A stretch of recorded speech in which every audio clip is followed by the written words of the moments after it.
Okay, so I am rewatching Jawbreaker as an adult. I love this movie as a kid. I haven't watched it since I was a kid. Okay, and before we start, can I just say that this is like one of the original Mean Girls? Okay, so opening scene. First off, I just love the 90s, okay? I appreciated all these fashions, and they're all some badass bitches forever and ever.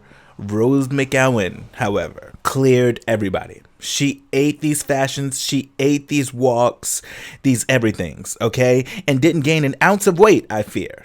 Okay, so we start out with the gorgeous Liz Purr awakened by her friends for her 17th birthday and kidnapped by them. Like, how did they get inside? Also, was kidnapping your friends for their birthday a thing in the 90s? They're now driving with Liz in the trunk, and I want to point out this line. Courtney says that she wishes her friends kidnapped her on her birthday, and Julie responds, "Yeah, right, you'd have us killed." Okay, now, to me, that says Courtney does not fucking play. All right, they knew not to do no shit like that to Courtney. All right? They arrive to the diner and open the trunk to find that Liz is dead. Girl, and like young gay Kevin asked Courtney why the jawbreaker. And adult Kevin asks, "Were you trying to kill Liz?" She says she just didn't want her to scream. Scream reference. Rose McGowan was Tatum in Scream. But girl, y'all put tape over her mouth. Was the tape not enough? And so at this point, what do you even do in a case like this, right? Julia says they should go to the cops, which is probably best, but Courtney's like, nah, bitch. Marcy's freaking out, as she should. Courtney suggests the story that Liz is out sick, so she calls the school to say that Liz won't be in because she's sick. Courtney is such a bad bitch and just knows that she's in control of the situation. I remember as a kid rooting for her because I just loved Rose so much. They arrive to school and Courtney, well, schools the girls on exactly what to do, which is to strut their shit like everything is peachy fucking keen. Okay, very quotable line. And baby, this scene as a kid brought out the entire fagdom. Okay, the entire faggery. Okay, the entire faggot out of me. Okay, these bitches strutted down this damn hallway for their lives. Do you understand? I lived as a child and I live now. Okay. The song Yoo-Hoo by Imperial Teen, perfection. All right, we're not gonna play. They go to the bathroom and we see Fern for a minute before Marcy throws her out. Jolie says she doesn't think she can go on with this, and Courtney assures her that it's just like any other day, and they all proceed to cuntily touch up their makeup. Principal Sherwood comes into the bathroom, who is played by who seems to be a gay icon, at least in my eyes, Carol Kane. She asks the ladies to pick up Liz's homework and proceeds to cover up Courtney's titties, but had a hard time, so told her to do it herself. At this point, you can see that Jolie is not with Courtney's shit, but goes along with the day. She's in class, clearly freaking out, sitting in front of Tatiana Ali, which, can we please just acknowledge the fact that Tatiana was that motherfucking girl at this time, and that will forever be a stan. I don't care. Marcy is in home ec and cracks open a bloody egg, and she's also clearly freaked out. They're having lunch at the bleachers, getting their story straight, and Courtney says that Liz was up late sucking on a jawbreaker, and Marcy says maybe she was practicing and gesture sucking a dick. Marcy. The way I cackled. Okay. Courtney then comes up with the idea that Liz was graped, without the G, which, Courtney, you were one sick bitch for even thinking of this. Courtney is late picking up Liz's homework, and so Fern, who seemed to have an obsession with Liz, offered to take it and already knew her address for some reason. The girls catch Miss Sherwood as she's leaving. She tells them that Fern Mayo is dropping off Liz's homework, even though, according to Marcy, Liz hates Fern. The girls arrive to Liz's place before Fern and carries Liz's dead body uncovered inside. I'm like, girls, y'all could have covered up her body.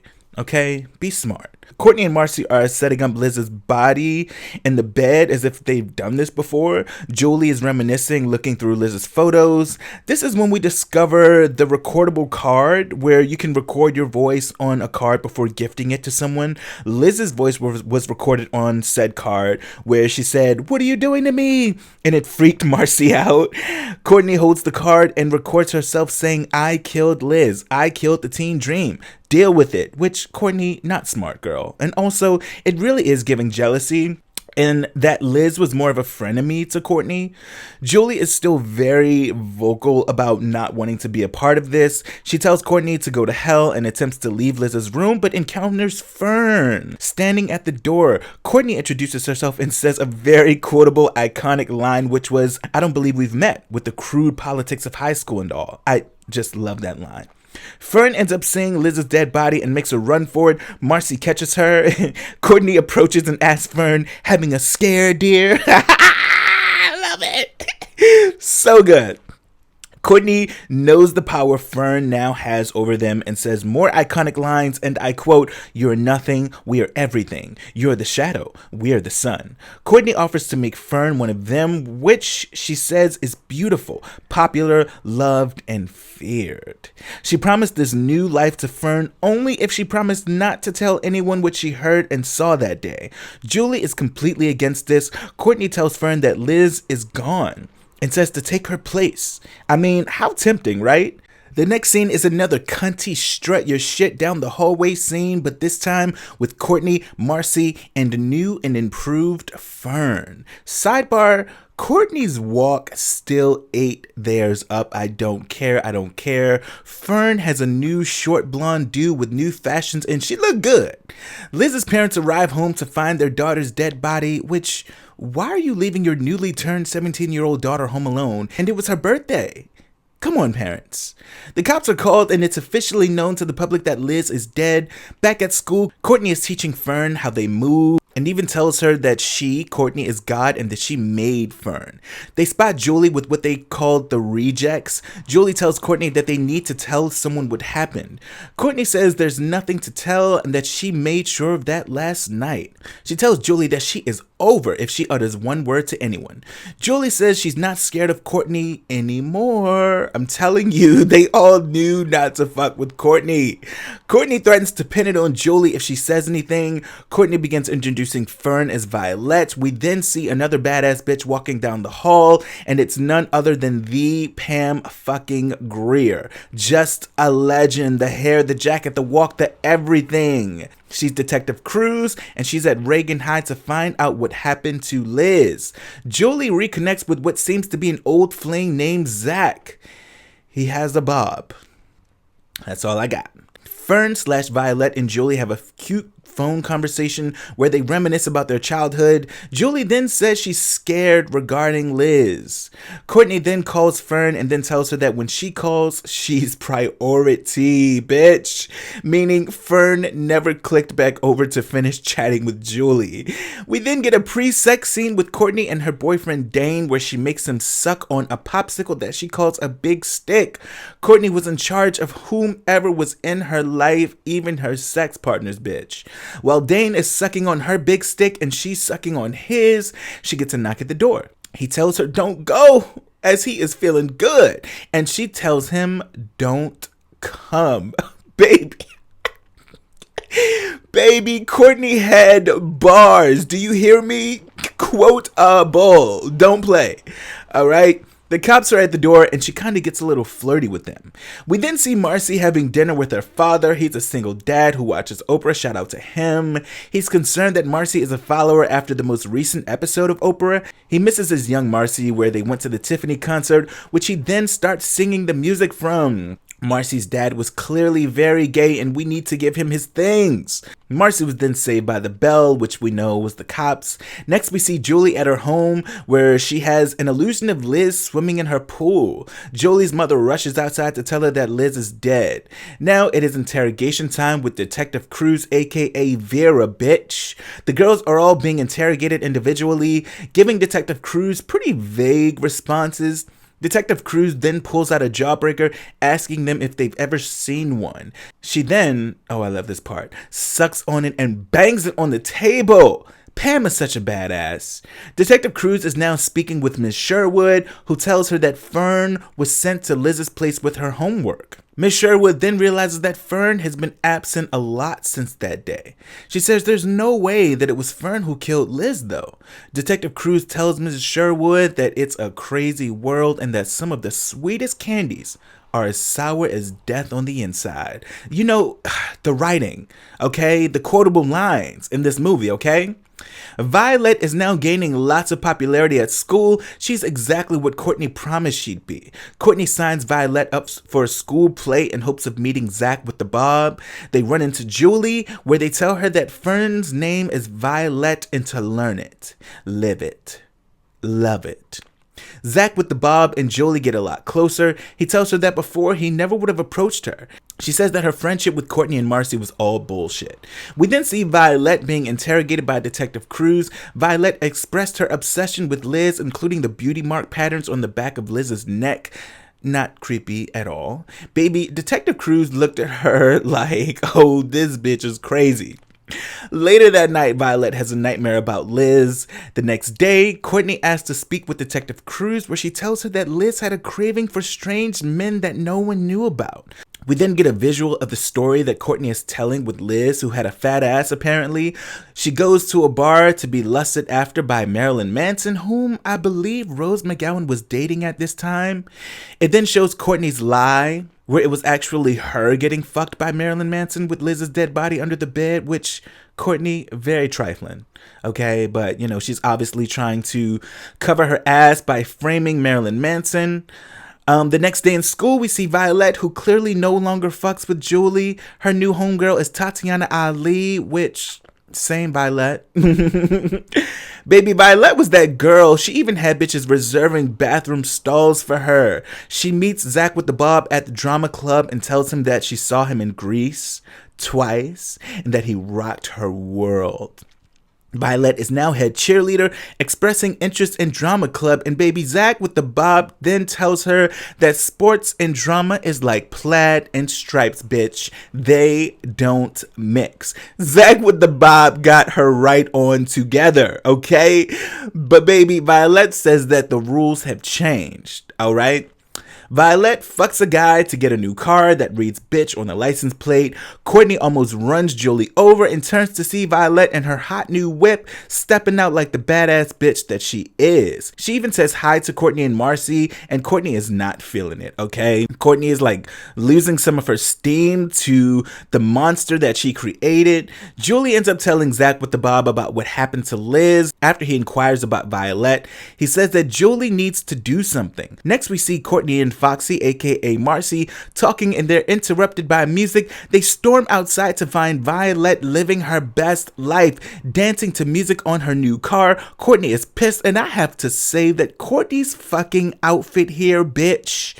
Okay? I mean, she was wearing that shit. She takes Vylette to the bathroom and jacks her ass up against the mirror twice.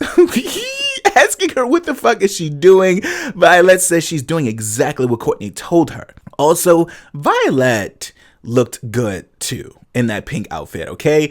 Courtney tells her not to forget who made her. She tells her that deep down, she's Fern. Vylette says, bitch, I am Vylette. She said that she holds the power because she knows Courtney's secret. Bitch, Vylette is not the one nor the two, okay? But also, neither is Courtney, I fear, okay?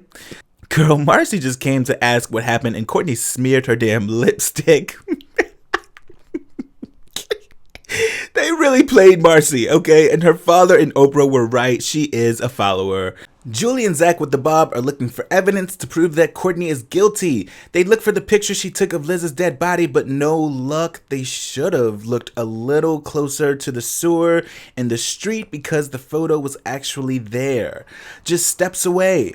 Julie is determined to, quote, bring that bitch down. The next scene is a scene that strongly reminds me of Mean Girls once again, where Vylette pulls up to the school to find posters plastered everywhere of a picture of her as Fern that says, "Who is Vylette?" Vylette is overwhelmed by the embarrassment and faints. She's taken to the nurse, who tells her to take it easy, Fern. Baby Vylette got up so quick to correct the nurse to say, "Bitch, I am not no damn Fern, I am Vylette." She runs in the hallway with the big ass bandage on her head as she's ridiculed by the students. These students ain't shit. While she tears down the posters, she gets to the end of the hall where she sees Courtney, who just looks so fucking good. And Marcy.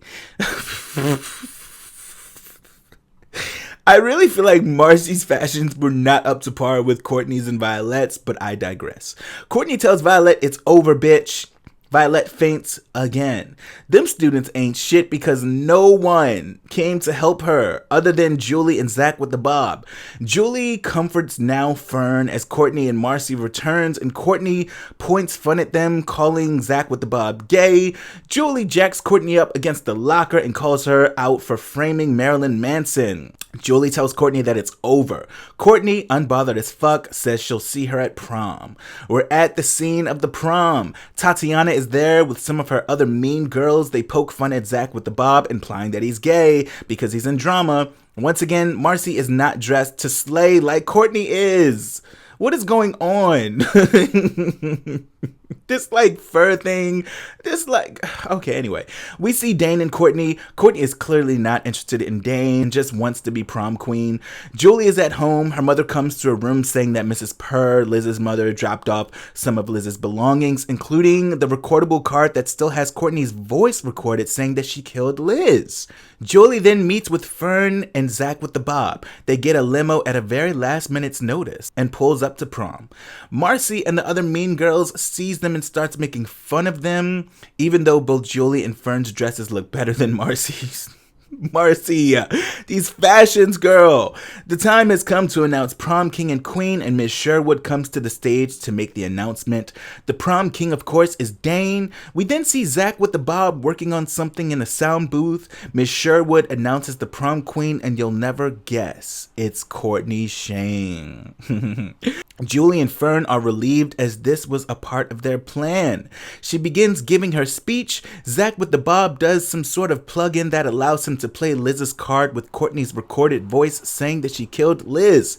He plays it repeatedly as the student body begins to recognize what's being said. Dane is extremely disappointed and leaves Courtney on stage alone.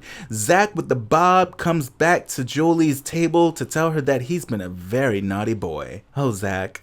The student body is pissed with Courtney. Julie blows her a kiss and tells her to eat shit. The students begin calling Courtney a slut and a bitch and many other names and begin throwing things at her. Marcy, who ain't shit, hides under the table. Marcy said, "Bitch, you ain't getting me." Courtney walks through the crowd as they continue to throw things at her and call her names. She gets to the end of the crowd where Julie tells her to smile pretty and takes her picture. She snaps a picture of Courtney that ends up in the yearbook, and that is the end. You know, I loved rewatching this as an adult, and I still think that both Marcy and Julie should be held responsible because they omitted information from the police, but hey, you know, what are you gonna do? I mean, this is just a classic film, okay? Like I said, it's one of the original Mean Girls. It's cunty, it's gay, it's so good, and I love it, okay? Let me know what you thought about it in the comments.